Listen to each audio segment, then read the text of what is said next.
penelitian dari Dinas Kesehatan dan mungkin juga dari beberapa jurnal. Jadi tidur itu memang yang bagus, yang ideal itu 8 jam rata-rata. Jadi untuk tidur yang 8 jam itu udah cukup bagus lah gitu ya. Tapi apabila lebih, bukan itu Mbak, yang satunya dulu, yang satu lembar yang bukan yang itu Mbak, halo? Nah ya, ya.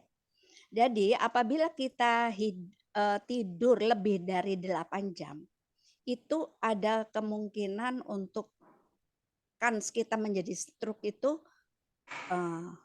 berisiko sekitar lebih ada resiko gitu ya. Untuk kalau lebih dari 8 jam.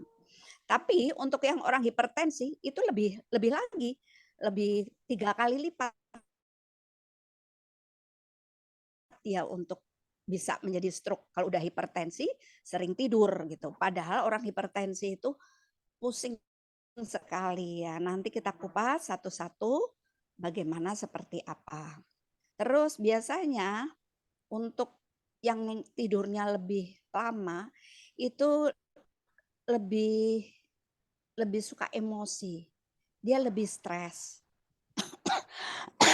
Maaf. Terus kalau orang lebih sering tidur itu wajahnya tuh bengkak. Matanya, daerah kelopak matanya dan pipi itu biasanya bengkak. Coba kita perhatikan ya, entah itu anak-anak kita atau orang sekeliling kita. Kalau kebanyakan tidur, wajahnya bukan fresh, tetapi kayaknya bengkak-bengkak semua itu di sekitar mata dan pipi ya, gitu. Nah, kelebihan atau kekurangan tidur ini akan menjadi gangguan mental kita juga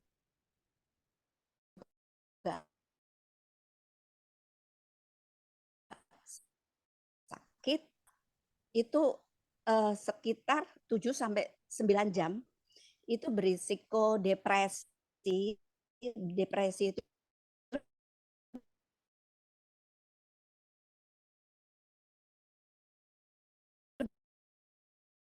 dari pemikiran lain-lain itu sekitar 27%.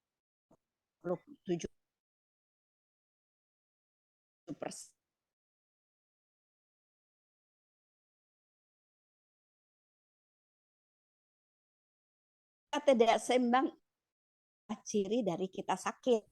Kalau tubuh kita agak sedikit suhunya meningkat, berarti itu juga sakit. Kalau agak dingin itu juga sakit. Jadi itu tidak seimbang. Yang paling bagus adalah posisi tubuh semuanya seimbang. Terus kita sekarang mau tahu ya, berapa jam sih sebenarnya di usia berapa sampai berapa. Jadi kalau dari bayi itu tidurnya malah tidur terus. Dia bangun hanya untuk buang air kecil, buang air besar, dan merasakan lapar. Nah, dia baru terbangun. Selebihnya tidak. Jadi ada berapa banyak dia tidur gitu ya. Nah, ini ada acuan dari kesehatan, usia 14 sampai 17 tahun itu bisa 8 sampai 10 jam. Kenapa? Usia remaja ini biasanya aktif sekali. Dia misalkan berolahraga dengan giat itu membuat tubuhnya juga lelah sehingga porsi untuk tidur kadang dia harus berlebih gitu. Jadi yang main basket, anak-anak remaja kita lah yang banyak kegiatan ini itu dia juga mudah lelah gitu sehingga dia perlu tidur lebih dari 8 jam. 8 sampai 10 lah ya. Tergantung juga kegiatannya. Kalau nggak ada kegiatan ya tentunya tidak sampai 10 jam. Nah, usia 18 sampai 25 itu kebutuhan 7 sampai 9. Jadi umumnya dan begitu juga sampai dengan usia 64 itu kebutuhannya 7 sampai 9 jam. Kalau di atas itu kebutuhannya berapa? Ya 7 sampai 9 jam, cuman kebiasaannya. Ini kalau orang udah tua nih malah tidurnya lebih sedikit. Mungkin itu juga sinyal dari Allah untuk kegiatan yang lebih bermanfaat. Nah, orang yang lebih banyak tidur akan mengalami gangguan saraf dalam mengontrol aktivitas tidurnya. Jadi dia tidur terus, dikit-dikit tidur, mau ngapain tidur. Nah, ini kondisi inilah yang disebut narkolepsi. Jadi ini juga nggak bagus. Kalau kita melihat anggota keluarga kita ada yang seperti itu, berarti ada masalah. Segera kita konsultasikan ke dokter. Nah, biasanya orang yang mudah ngantuk itu ada apa sih, seperti apa sih gitu kan ya. Tanda-tandanya tuh biasanya dia depresi. Jadi orang kalau depresi itu mudah ngantuk. Terus ada gangguan kelenjar tiroid, itu juga jadi tiroidnya bermasalah. Terus kelenjar adrenalin dan kurang pasokan oksigen ke kepala, itu juga membuat pusing sehingga juga mudah ngantuk. Mudah ngantuknya karena oksigennya kurang ya. Baik, Mbak bisa agak di zoom ya kondisi tubuh dalam waktu 24 jam ini.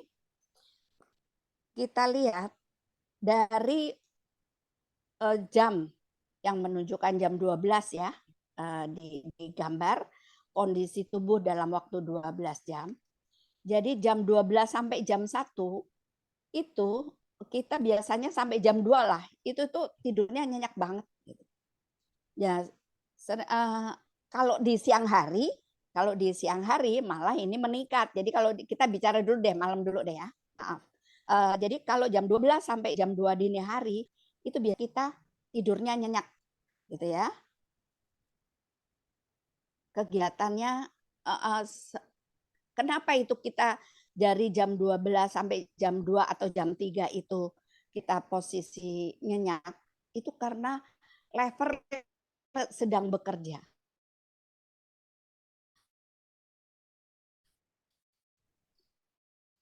Kalau lever sedang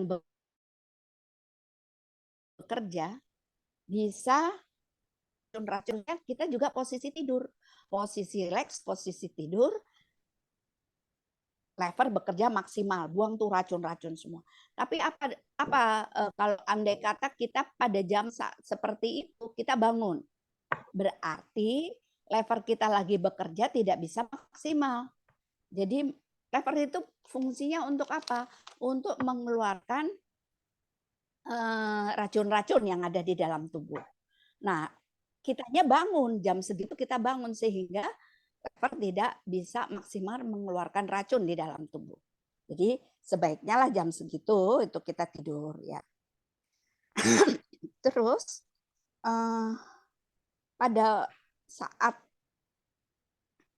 siang ya, ini kita bicara malam dulu ya.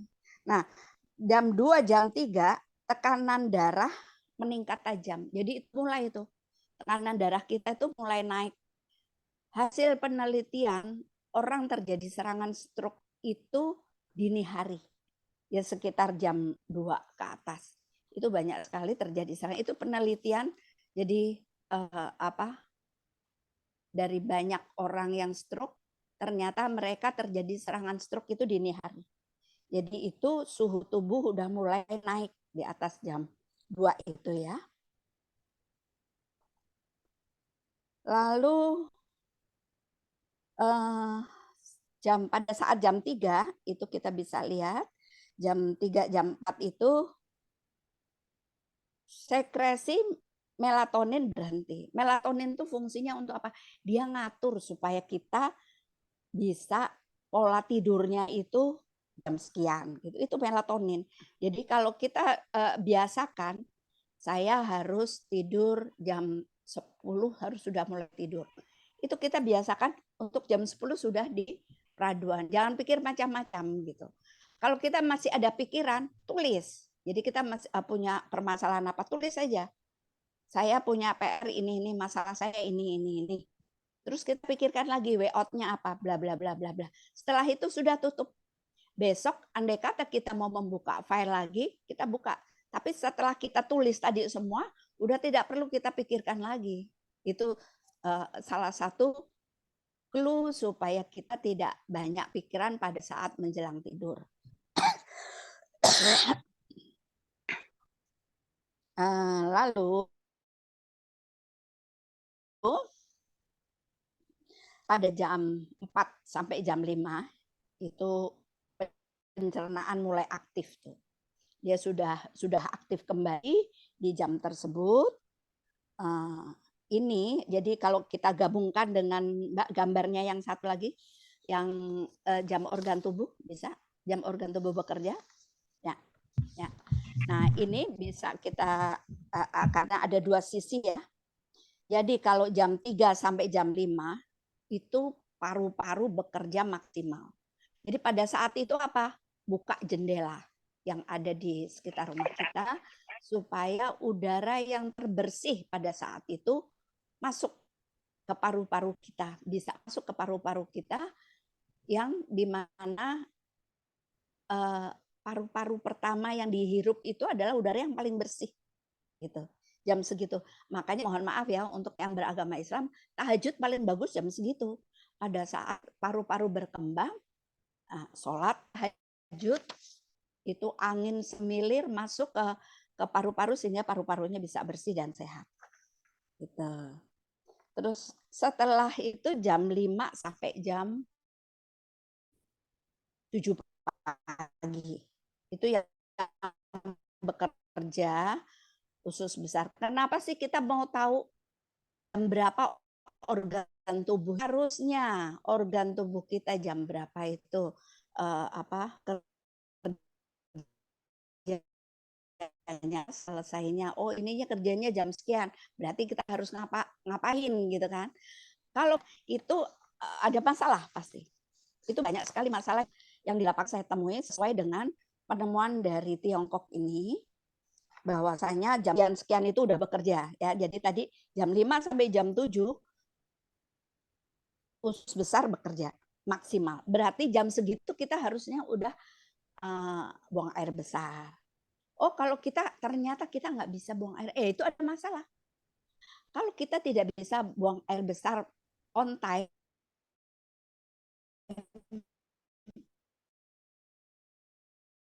atau mundur entah saat, nanti kita tinggal mencari di mana letak kesalahannya.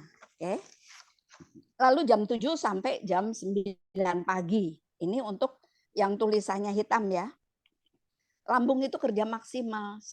Sehingga jam tersebut kita harus sih bisa ya apa yang dibutuhkan oleh tubuh yaitu yang kita makan. Itu bukannya yang dibutuhkan tubuh tapi apa yang bisa rasa kenyang, apa yang bisa menjadi enak, ini enak di lidah walaupun itu tidak sehat gitu ya istilahnya. Jadi itu tadi jam 7 sampai jam 9 itu lambung harusnya diisi. Ya kita sarapan apa aja atau korma atau lalu kemudian jam 9 sampai jam 11. Limpa pankreas ini bekerja maksimal.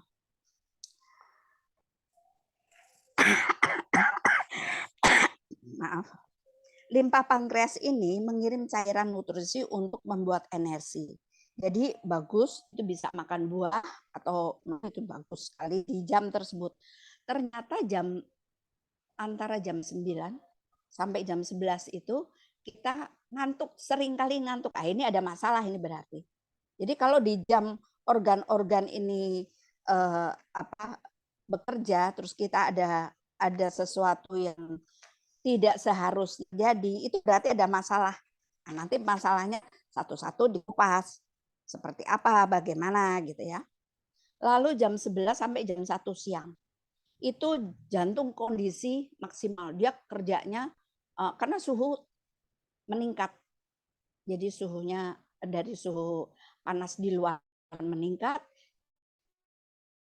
jantung tersebut juga lagi bekerja maksimal. Jadi kita harus agak slow, agak kegiatan yang tidak memeras fisik ya, tidak memerlukan fisik yang amat sangat.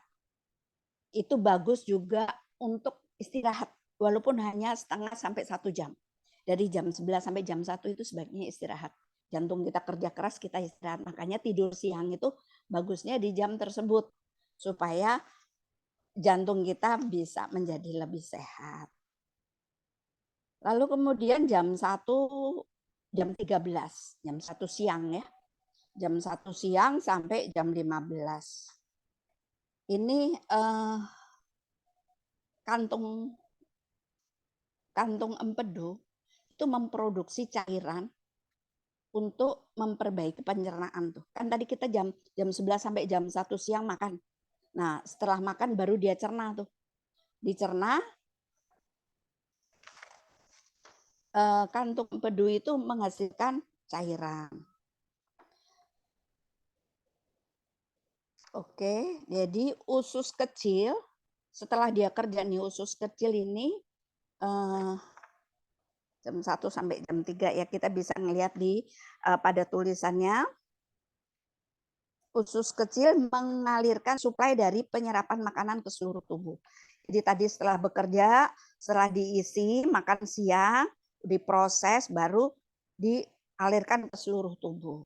Setelah itu jam 3 sampai jam 7, kandung kemihnya yang bekerja, karena tadi dari usus halus, usus kecil tadi, penyerapan makanannya udah, baru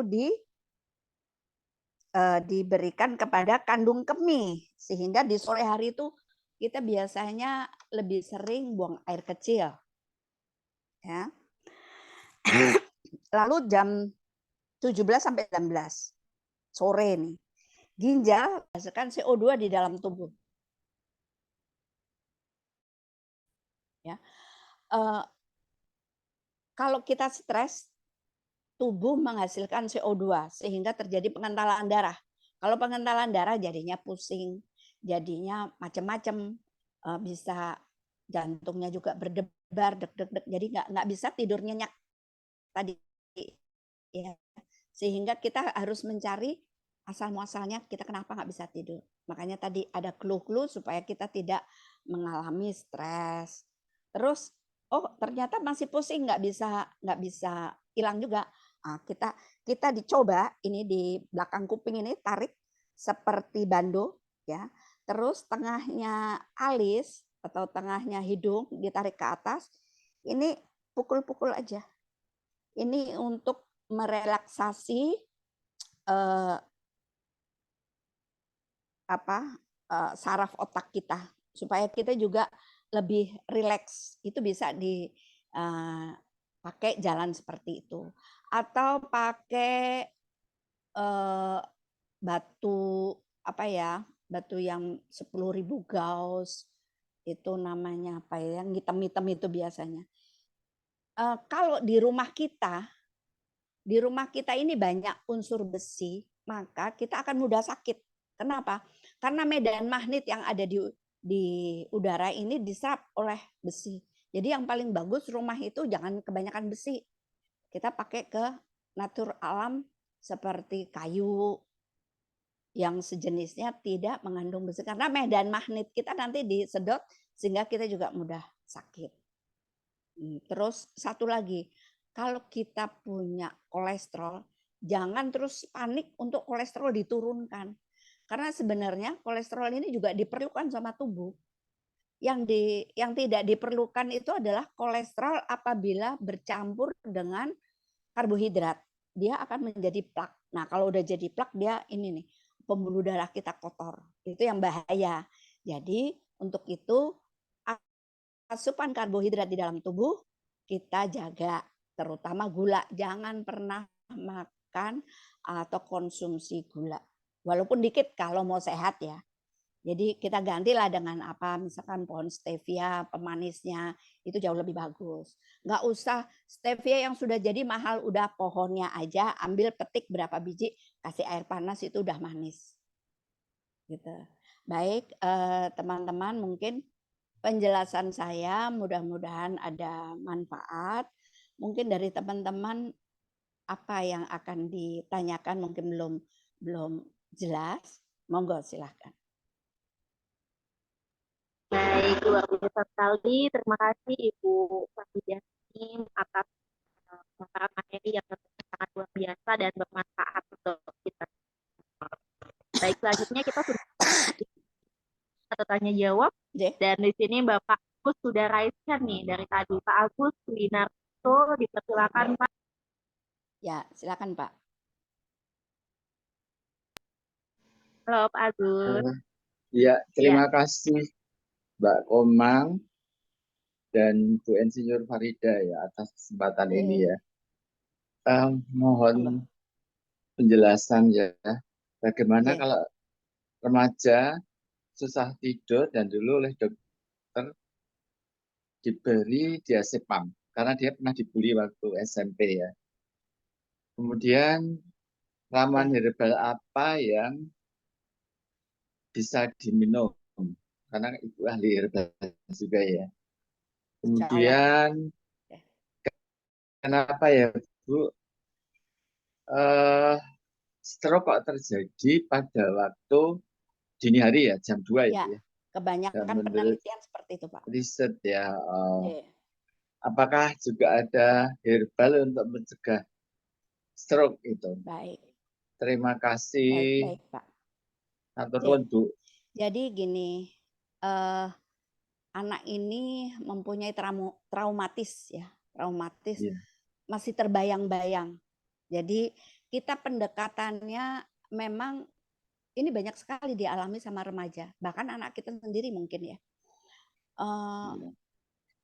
Jadi kita mengadakan pendekatan apa yang dirasakan. Kalau memang diperlukan, kita konsultasi kepada ahlinya, psikiater Pak, supaya beliau nanti bisa mengarahkan. Itu dari segi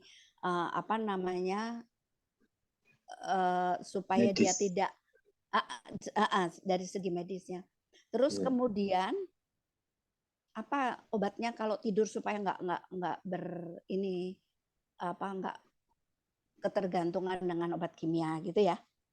Itu untuk merelaksasi bisa pakai pala yang buat pala yang buat sayur apa manisan. Itu biji pala bukan.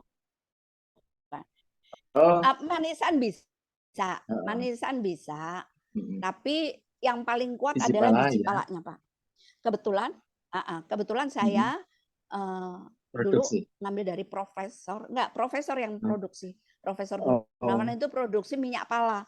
Jadi minyak udah berupa minyak Pak. Jadi saya air hangat 1 sloki atau setengah sloki, saya kasih 3 sampai 5 tetes.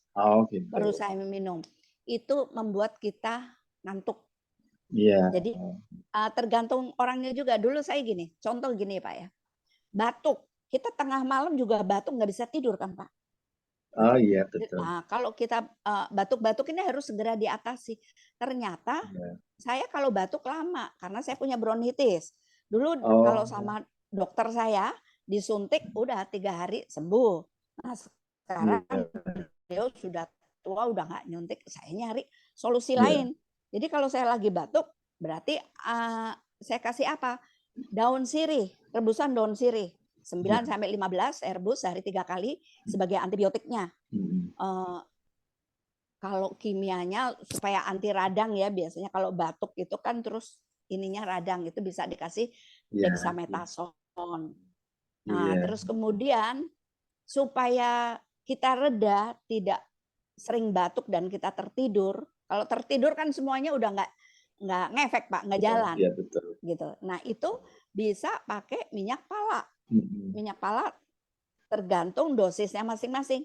Ada yang 3 tetes udah teler, ada yang 5 tetes baru ngantuk, ada yang 7 sampai 10 tetes. Itu kalau beli di mana Bu Farida? Kebetulan saya masih punya 2 nih Pak, tapi yang selanjutnya nanti saya akan bicarakan dengan profesor di Surabaya, Profesor Pak Tris. Beliau itu pembuat mesin. Ya, beliau pembuat mesin mungkin karena si Profesor Gunawan itu sudah Profesor meninggal. Gunawan ya. Itu sudah meninggal. Jadi dia bikin mesin belum ada yang nerusin gitu loh Pak.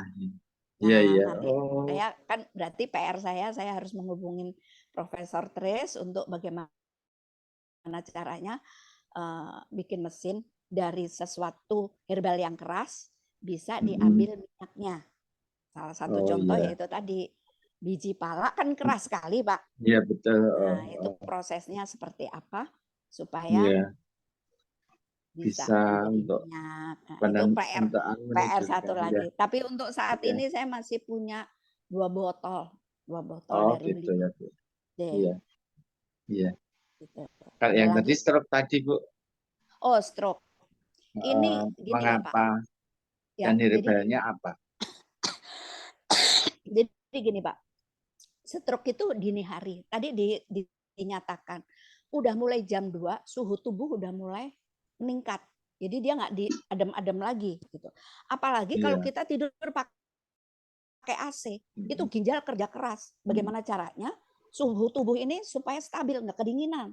Sedangkan kita Iya. maunya dingin-dingin kan gitu ya, supaya Iya. nyenyak, supaya ini kita dingin-dingin. Nah itu justru uh, uh, uh, apa ginjal kita bekerja keras untuk menstabilkan suhu tadi.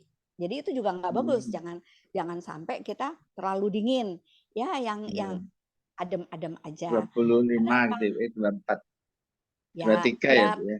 masing-masing orang Orang. berbeda ya. Iya. Nah, terus kenapa kalau remaja sama anak-anak pokoknya yang ototnya masih kuat dan lain sebagainya itu 16 santai, nyaman Oh gitu. iya. Karena dia Wah, masih kedinginan. punya semua, ototnya masih kencang, semuanya Iya, masih iya. serba bagus. Sedangkan kita kalau udah Iya. mulai ini, udah Lansia. jangankan udah lansia itu udah beda gitu. Iya Mungkin betul. udah nggak doyan. Nah, satu lagi Pak, ini Iya. hasil penelitian Dr. Agus. Beliau ahli bekam. Kenapa orang stroke itu di atas dini hari gitu satu. Iya. Kedua, kebanyakan mereka di atas setelah bulan purnama. Jadi ternyata nih ada korelasinya begini. Bekam itu sebaiknya tanggal 17, 19, 21 di bulan Arab gitu ya. Nah, padahal bulan purnama tanggal 15. Ya kan? Ternyata di tanggal 15 itu ada gaya tarik bulan kepada bumi. Sehingga laut itu kan besar ombaknya tanggal 15. Ya kan? Nah, Iya, betul. itu juga gejolak dari bulan gitu. Bulan ya. Terus kenapa kita sering pusing atau karena tadi gaya bulan yang menarik tadi sehingga kita disunahkan berbekam tanggal 17 setelah tanggal 15 gitu loh Pak. Jadi kalau udah dibekam kan udah turun semuanya, udah slow, udah mengeluarkan zat nyaman, udah mengeluarkan yang darah yang mau mati. Sebenarnya bekam itu mengeluarkan darah yang mau mati. Gitu. Kalau di kedokteran nggak ada darah mau mati, diambilnya mau pakai apa? Dia bisanya ngambil darah dari pembuluh darah vena atau yang lainnya untuk dikeluarkan. Gitu. Berarti kan semuanya keluar. Nah inilah hebatnya bekam gitu. Jadi kenapa kok jam segitu ya? Itu dari tubuh bulan bekerja tadi. Satu, gravitasi bulan. Kedua, tubuh bekerja jam 2 ke atas udah mulai menghangat tuh tubuh kita. Gitu. Udah mulai naik. Berarti kan tensinya udah mulai naik gitu. Iya betul. Makanya untuk yang orang hipertensi sebaiknya jangan pernah meninggalkan. Karena dia efek sampingnya 40 tahun jadi cukup aman. Kalau saya meninggalkan apa, Bu? jangan ditinggalin tuh minum amlodipin gitu. Oh iya Tetap aja betul. minum. Iya. Kan ada orang berpendapat gini Pak, tensi saya saat ini lagi bagus nih, gak usah minum deh. Kan gitu kan? Iya. Itu salah. Itu salah Pak. Iya. Jadi minum, terus kita barengin dengan herbal. Nah, untuk mencegahnya apa? Kalau kita pusing, berarti macet darah. Kan gitu? Gampangnya nih. Kalau macet darah, berarti harus kita encerin darahnya. Satu, jangan stres. Kalau kita stres, tubuh menghasilkan CO2 dan pengentalan. Berarti dikasih apa lagi? Daun dewa atau umbi dewa, dia mengencerkan darah. Saya kalau pusing, nggak minum macam-macam, udah minum 2 dewa, 2 kapsul. Itu pusingnya udah hilang. Nah, Nanti Produksi kita mana, Bu? cari. Dari pabriknya apa ya? Toga, saya pakai toga. Maaf. Ya, saya pakai toga Oh, lestari. Kenapa toga Toga lestari? Lestari. Ya, kenapa? Toga lestari itu begitu ada setoran dari petani langsung diolah, nggak pakai nunggu besok. Jadi Oh, dia langsung sortir. Nah, Hmm. kita nggak tahu untuk pabrik lain harusnya standarisasi untuk mencapai obat herbal yang bagus itu juga dicapai gitu loh. Nah, Di saya pasaran nggak tahu ada ya, itu. Bu ya? Ya, Di pasaran ada ya? ada Bebas Pak. ya? Ada bebas. Dari Tazaka juga Oke. ngeluarin. Jadi tapi masing-masing ini saya kan Tok- tidak meneliti dari Toga masing-masing Lestari ya? perusahaan ya. Saya pakai toga lestari, Pak. Ya. Toga Lestari. Iya, ya. Ya. Matur nuwun ya, Bu. Ya, baik sama-sama. Ya. Oh, satu lagi. Berarti kalau kita mau stroke itu pembuluh darah kita kotor. Bersihin. Ya. Bersihnya pakai apa? Tengahnya nanas. Makan tengahnya nanas yang banyak. Jadi Nanas. tengahnya. Oh, tengahnya. Iya, ya. Bonggolnya ya. Ya, Bonggol. yang bonggolnya itu. Kenapa? Ya. Dia itu fungsinya untuk memotong-motong benang fibrin plak yang ada di plak Ya, itu. ya. Jadi itu kan plaknya udah kayak Iya kan. gunung-gunung ya, Pak ya. Kalau pembuluh darah bundar itu di Sudah sininya ini tuh ya. udah Ada benang-benangnya ya. Nah, itu habis ada plaknya terus dikasih benang-benang fibrinnya supaya ngikat. Nah, Ya. fungsinya dari tengahnya nanas itu untuk memotong benang-benang Ya. tadi supaya mabul-mabul gitulah ya, supaya terurai. Nah, habis itu bersihinnya pakai apa? Bisa pakai pinang direbus rebusan itu untuk membersihkan. Habis itu yang nyapu siapa? Bisa pinang, bisa apa itu yang biasa untuk nginang warnanya agak coklat gitu. Jambe?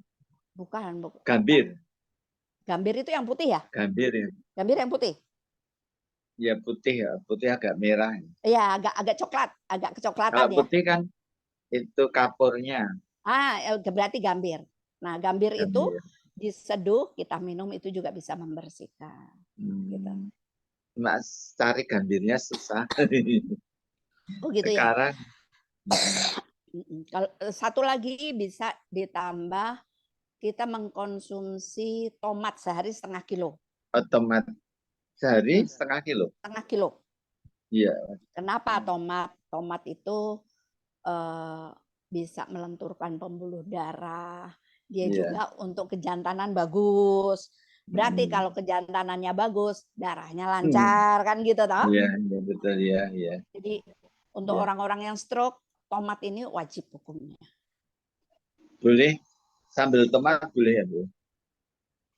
Sambal tomat, monggo, pokoknya setengah kilo. Setengah kilo.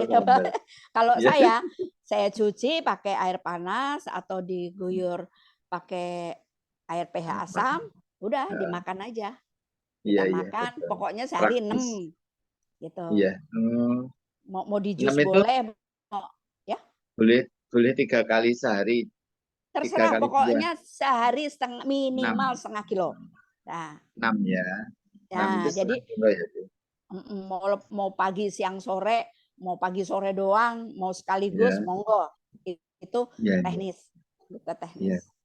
Ya, Karena Bu, kapsulnya monggo. Kapsulnya juga udah ada, Pak. Itu yang bikin Profesor Dr. Faruk dulu dosen saya. Beliau bikin itu semua. Jadi tengahnya nanas juga bikin dijadiin kapsul. Kolanit atau tomat beliau juga dari Universitas Denpasar apa? enggak, dari Jawa? Beliau itu S1 sampai S3 di luar, Pak. Beliau termasuk peneliti internasional. Jadi kelasnya juga yang boleh buka jurnal internasional, salah satunya beliau. IQ-nya itu beliau 168. Prof. Faruk itu ya? Dr. Faruk, dia orang Medan. Iya, tapi punya klinik di Jakarta, di Medan, dan di Surabaya kalau nggak salah. Iya. Iya, makasih Bu informasinya, ilmunya yang berfaedah bagi kami. Ya, amin. Sudah lansia. Iya. Baik, Ibu. Nia, di kolom chat masih ada beberapa pertanyaan lagi, di chat saya bacakan. Ini dari Gusti Mulia. Mohon izin bertanya, bagaimana ya Ibu mengatasi kurang tidur? Kebetulan saya 7 bulan ini kerja di luar negeri di Afrika Timur. Nah, sering bangun di jam 2 dan sulit tidur lagi sehingga kantong mata saya makin besar. Adakah makanan atau minuman untuk lelap tidur, Ibu? Mungkin bisa langsung ditanggapi, Ibu. Ya, tadi sudah saya ini salah satunya itu bisa pakai biji pala. Biji pala itu sifatnya menenangkan, bisa tidur pules juga pakai biji pala bisa. Itu salah satunya ya. Jadi kalau minyaknya nggak ada, kita coba aja dulu biji pala 1 digerus, terus kita seduh, nah kita minum. Itu karena gini, efek dari masing-masing tubuh itu berbeda. Ada yang pakai tadi, kalau udah berupa minyak tadi, cukup 3 tetes sampai 5 tetes. Nah kalau masih berupa biji, apakah cukup setengah atau 1 yang kita gerus tadi. Terus kemudian kalau kita beragama Islam, ini salah satunya ya, nggak bisa tidur, pakai deh ngaji. Biasanya nih kalau kita lagi ngaji, lagi baca Quran, nah itu setannya pada nempel supaya kita ngantuk. Gitu. Jadi ada manfaatnya juga, kita bangun nggak bisa ini kita pakai ngaji. Nanti ngantuk, biasanya setengah jam aja udah ngantuk. Gitu. Kalau secara medis, secara herbal tadi bisa pakai minyak pala atau pala ya. Atau buah pala juga, tapi kalau buah pala mungkin harus agak lebih banyak.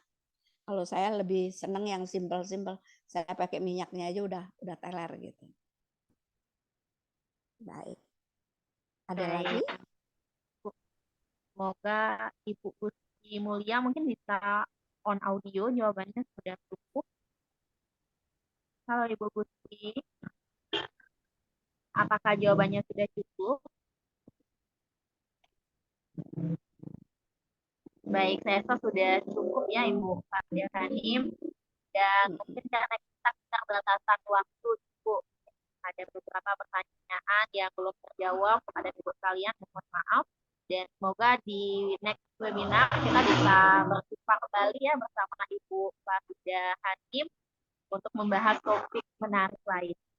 Baik Ibu, sebelum acara webinar kita tutup, dipersilakan kepada Ibu Faridah untuk memberikan closing statement terhadap materi yang telah dibawakan. Baik, jadi saya ulas kembali. Intinya kita pusing ada yang macet, ya. Jadi intinya biasanya kalau kita pusing nggak bisa tidur.